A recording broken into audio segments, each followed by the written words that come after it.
The text message arrived just after lunch. The words weren't dramatic. They weren't written in anger. That was what made them difficult to read. For a long time, he simply stared at the screen. 8 years of birthdays, emergency phone calls, paperwork, favors, and holidays had been compressed into 4 sentences. There was no accusation to defend against, no conversation to continue, just an ending. His thumb hovered over the keyboard before he finally typed a single reply. Makes sense. Just one small thing you missed. He didn't explain further. There was nothing left to argue about. Most people in the family thought he worked with computer stuff.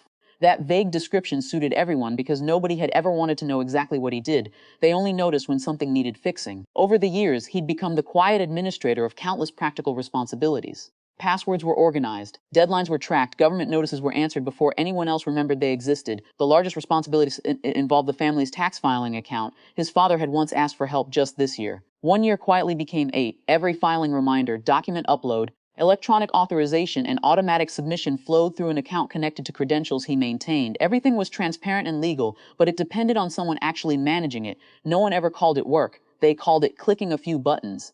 That afternoon, after reading the message again, he opened the account. He wasn't angry. If anything, he felt strangely calm. He documented every action, exported the records that belonged to him, removed his contact information, unlinked the automated filing schedule attached to his login, revoked his authorization, and confirmed that ownership remained entirely with the family. Nothing was deleted, nothing was sabotaged. The system simply stopped depending on someone who had just been told he was no longer part of the family. Then he closed the laptop. For 2 days, nothing happened. The silence almost convinced him the years had meant even less than he thought. Then his phone vibrated. He ignored the first call. A voicemail followed. The confident voice he had grown up hearing sounded unfamiliar. We got a notice today. The refund's been frozen. They flagged the return because something wasn't completed. Call me. He listened twice, not because it made him happy, because it proved something he hadn't fully understood himself. Invisible work only becomes visible when it disappears. Over the next 24 hours, more messages arrived. None of them began with an apology.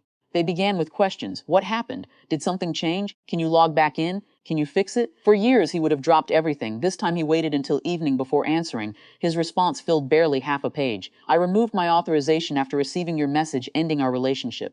The account still belongs to you. Nothing has been deleted. A licensed preparer can reconnect the filing process or submit the required information directly. I've attached a document explaining every transition step. No blame, no insults, no emotional speech, just facts. Several days later, another voicemail arrived. The tone had changed completely. Apparently, the tax professional they hired needed additional documents because nobody else knew where anything had been stored.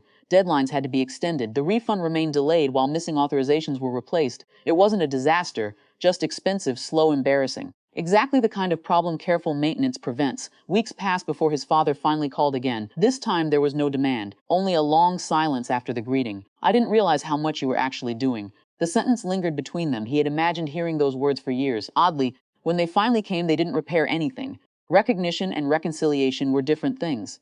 I know, he answered quietly. Neither spoke for several seconds. His father mentioned the accountant had finally resolved the filing issue after several meetings and additional paperwork. Everything would eventually be processed. Life, as always, continued. When the conversation ended, neither of them said, I love you.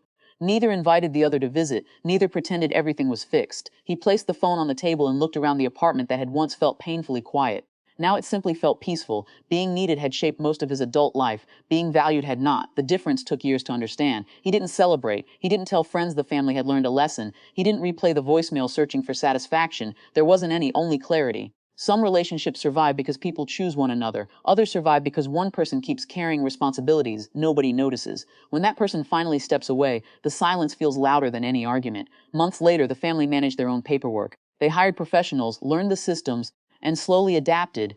He genuinely hoped they succeeded, not because he wanted them back, but because healthy boundaries aren't built on watching other people fail. They are built on accepting that your worth cannot depend on remaining indispensable. The message that once shattered him eventually became just another archived conversation. Its final sentence still read, You're no longer family. He no longer opened it to feel rejected. He opened it occasionally to remember the day he stopped confusing loyalty with self-erasure. Some endings don't sound dramatic.